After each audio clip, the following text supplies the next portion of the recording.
Ladies and gentlemen, we are on the precipice of not arguably, the biggest UFC event of the year. And for me, I say arguably because I was so excited for 319. But this is the best card. This is so stacked. It's so incredible from top to bottom. We have amazing stuff happening on the prelims. But the main card is absolutely phenomenal. And it's very welterweight heavy. And that's what this video is about to some extent. It's also going to have my prediction for JDM versus Islam wrapped into this as well. But the welterweight division is, I think, the most exciting division by a landslide right now. Some people might say bantamweight. Obviously, lightweight division is also always amazing. But what's happening in the welterweight division to me is very, very exciting because there's so many options right now for who could get the next title shot and how this is going to unfold. And then on top of that, if Islam goes up and wins, which I believe he absolutely will win tonight, there's so many incredible fresh matchups. I think the matchups were interesting at lightweight, maybe with Ilya moving up and having Arman still there. But at the end of the day, I mean, Arman had his chance. He had beaten Arman before, in my opinion. I mean, would have been a totally different fight. But I'm just saying that's intriguing, but what's available at welterweight, in my opinion, is far more intriguing. All of these fresh matchups for Islam to go through. Let's see how his skills and credentials match up in the welterweight division. So it's very, very exciting to see what's going to go down here. But I've never seen a division like this where there's so many people that could easily be slotted in to the next title shot. So I'm going to break down everything that's going down today and next week, all the matchups that we have to look forward to. I'm going to talk about how I think it's going to go down and ultimately who's going to be for the title shot and who the champion is that they will be facing. So right off the bat, we see the welterweight division right now. I only put through top 9 because these are mostly the guys that are about to have a fight. And I think like there's even people in rank number 9th and 8th that could possibly, I'd say it's a small probability, but I think they're in a position where they could theoretically, if certain things happen, get a title shot. But let's start at the top of the bill. Right now, we have Jack Della Maddalena going against Islam Makhachev, who's not even in this top 10 list, but kind of by default, since he's getting a title shot, former champ, you could say he's a top 10 in the welterweight division as well. So he's going up against JDM tomorrow. I believe Islam's going to get the victory. I think he's going to get it pretty emphatically. I think that as awesome as JDM is, this is not taking anything away from him by any means, but I think it's going to be like DDP versus Khamzat to some extent, meaning the skill differential and the skill gap.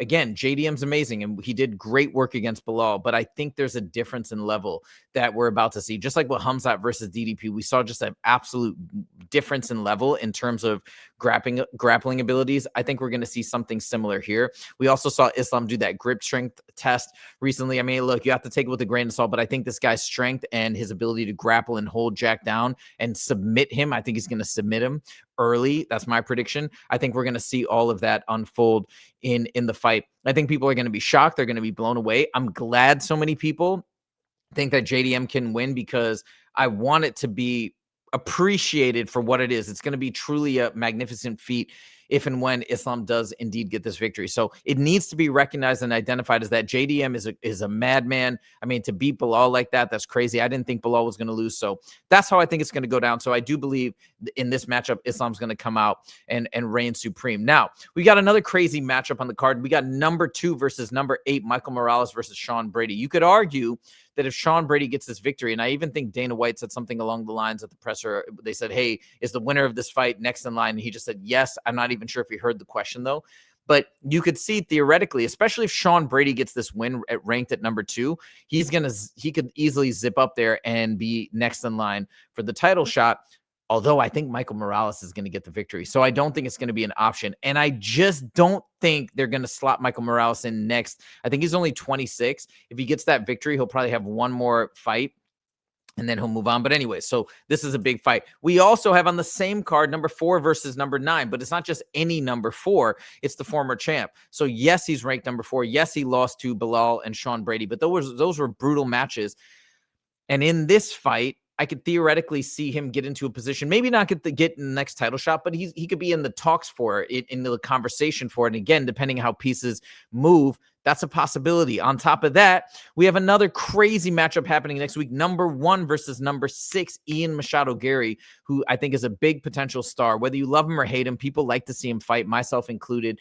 He's got a great fighting style. He had a very strategic fight against Carlos Prates. This guy, whatever people want to say negative about him, he'll fight anybody. He took Shavkat on short notice. Shavkat, arguably the scariest fighter in the division, had a great showing against him, nearly beat him, did some phenomenal work there.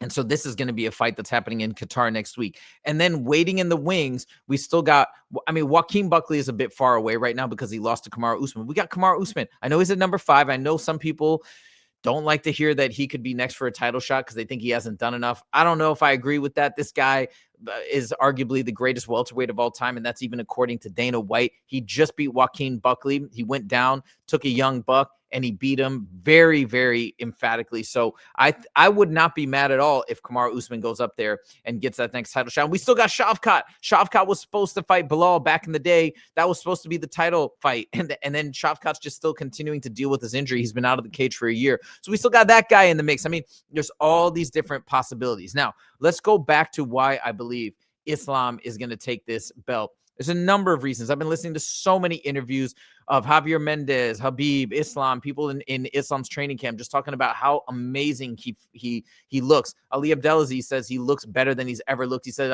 it's almost too perfect. Now, he's the promoter, he's the manager. You have to take it with a grain of salt. But I tend to believe everything that people are saying. Javier Mendez in a recent interview said Islam just showed him the best round 5 of sparring that he did, I think, like last week. And he said his round 5 looked better than his round 1, etc. So it sounds like his cardio is phenomenal. You know, he's not doing this massive weight cut, so he's not going to be drained and depleted as he normally is. It's very, very exciting. But what I'm about to show you right now, this is the component that I think is not that it's being overlooked, but it needs to be heavily considered. And I think this is going to be a massive factor in Islam coming out with a great team, a great plan, and a great mindset to get the job done. Nobody, from what I can tell, has this type of relationship and this type of support in the team element that Team Khabib has. And even Kobe Fair, who we've had on the show before, he is a up-and-coming professional fighter. He's fought in other promotions. I bet he'll be making his UFC debut in December or January. I wouldn't be shocked. But he's trained with their team, and he's like, man, nobody's got it as dialed in and organized as these guys do. They have their training with all of the top professionals in all these different aspects of fighting, whether it's boxing, wrestling, grappling, jiu-jitsu, etc. And they have stations, and they all support each other, and they're all trying to help each other. So what I'm going to show you right here is emblematic of this idea of the support and the true caring and the love that is between this team, and the fact that Khabib feels this selfless and this motivated for his team and Islam and everybody to win without any tinge of jealousy or any weird competition or anything like that whatsoever. I think it speaks volumes about what Islam is going to do tonight. Check this out. Nobody have these kind of connections. And when people think about our connections, they don't understand one thing: we are not sparring partners. You know, a lot of people think we are sparring partners. We just met in gym, go home. You know, it's like happened in AK. Like when he was training, so many guys we know like 5, 6, 7 years, but we meet them only in gym. But our relationship is much, much different and completely different. We have brotherhood. We know each other 25 years. We was growing each other. We was going to school together. We have same coach, and we have so many history behind. And people don't understand. Like, I am happy with my guys, my brothers, when they win more than when I win. Like, same thing for me, you know.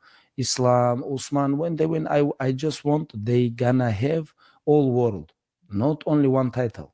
And people think we are just sparring partners. No, we are more than just sparring partners or teammates. We are family, and we know each other. Our family know each other. Our kids know each other, you know. And this is a little bit more than people think. The way you might say brotherhood, right? Brotherhood comes to mind when you hear him talk and you think of just like a family, amazing brother unit. It's almost more than that when I hear him speak. JDM has a brother, and I remember hearing them two talk, and they train together and they work together, and JDM's brother sounds super supportive. But it's like the way that Khabib talks about Islam and his team, it's almost like a father figure. It's even more than a brotherhood, to have that type of unconditional love and support. And for him to be, there's very few people that are going to be more excited for you to win than, you know what I mean, than you yourself. And like, there's a saying, it's something like with a father-son relationship, what was it? It's something like it's a very unique relationship because, men are competitive by nature and whatnot. So your father is going to be the only male on the planet that's going to be more excited for you to win than himself. Like, there's nobody, if that makes sense. Like, your father is going to be the one person that wants you as the son to surpass him, if that makes sense. And like, even brothers may say they want it, but like, you know what I mean? It's maybe there's always a little bit of jealousy. There's a little bit of, oh my God, man, I kind of wish I could have that, something like that, right? Whereas the way that Khabib talks about Islam, I truly, truly believe that he wants Islam to do just as well and surpass him. And he's going for that. He himself said he was more happy for Islam to win the belt than himself. I don't know. I think that speaks volumes, and that tells me that they've got such a united team and such a united front that they're going to find a way to get this job done. I actually believe it's going to happen very, very emphatically, and people are going to be blown away. I've put money on a first round finish for Islam. That's my prediction. Okay. And I know that seems like a stretch. I know it is Islam's toughest challenge for sure. They're saying that, and anything can happen. It's a fight. We're going to see what happens. But the more I started to think about it, and when I thought back to as well, I think it was kind of a similar dynamic between Khamzat versus DDP. So many people were picking DDP. A lot of pros were picking DDP, but just not really acknowledging that true skill set that Khamzat possesses and the actual gap. We saw JDM do great against Bilal, and I think Bilal is fantastic. Do I really think Islam is a level above Bilal? So is Khabib. The way that Bilal talks about Islam and Khabib, I think, speaks volumes. I think it's going to be a different thing. I think JDM is going to come in confident, as he should, given what he did against Bilal, but I think he's going to see it's a totally different beast when he goes against Islam. That's my personal opinion. So I think Islam is going to come in there, kind of make it look easy. Not disrespecting JDM. This is just purely because I think Islam is just a beast that nobody has had to deal with. Now, what is going to happen, right? I believe that Islam's going to win the belt. How do I think everything else is going to play out? Well, in the fights that I mentioned, all those big welterweight fights that are happening within the next week and a half, okay, we look at these top 9.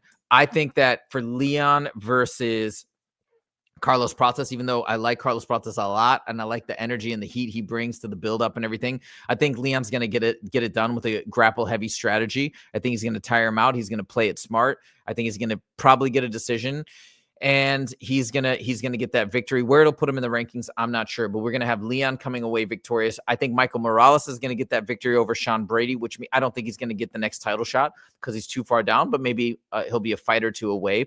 And I also think Ian Garry, I think he's gonna beat Bilal. Now, of these 3 fighters with victories, assuming it goes the way it does, I think because Ian Garry does have that star potential, so that star quality, he talks a lot, he's exciting, he's game for anybody. I think he's going to be the one. I think he's going to be the one that goes in against Islam. But again, as I mentioned, the division's crazy. What if Shavkat comes back and he's ready to fight and he wants to take on Islam? I could see that happening.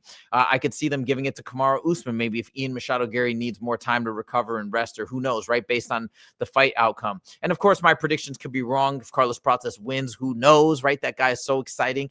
So it's just wild. And it's fun, and I can't wait to see how this goes down. And if if the fight goes the way I think it will, and Islam does get the victory, man, I cannot wait to see. I mean, imagine we get to see Islam versus Shavkat versus Ian Garry, maybe against Michael Morales one day, maybe against Carlos Pratas if he wins and stays on top. I mean, all of these fresh matchups are going to be so exciting. I can't wait. Welterweight division, my opinion, number 1 right now in the UFC. And that's all I got for you guys. My predictions rolled in there. Let me know what you think in the comments. Do you think my prediction's crazy? Do you agree with my predictions for the other welterweight fights in the division? And last but not least, do you think I'm on the money that it's going to be Islam versus Ian Garry next? Let me know your thoughts in the comments. Look, we could always have Ilya move up, right? I'm not as big of a fan of the Ilya-Islam matchup at the White House as everybody else is. I think it's interesting, but I just think Ilya is so small for welterweight, at least from a height standpoint. I maybe I'm wrong. Maybe he's just all other people say he's the most skilled MMA fighter in the UFC right now, and maybe it doesn't matter and he can pull it off. But that's kind of how I'm feeling right now. That it just seems a little bit odd for Ilya to jump up from featherweight, to lightweight, and now all the way up to welterweight, in that short period of time. It just seems like a lot, and it seems like he's not really going to be last on top of the division at welterweight when you have such big guys like Ian Garry and Shavkat. I just don't buy it. But anyways, that's my 2 cents. That could also be in the mix. So like I said, coming back to, hey, we got Conor. We got Conor in welterweight too, right? He's fighting Michael Chandler potentially. So this is a wild division, a wild time to be a UFC fan, a wild time to just be paying attention to the welterweight division. So let me know your thoughts. Anyways, that's all I got for you guys. Thank you so much. And let's go UFC 322. Take it easy.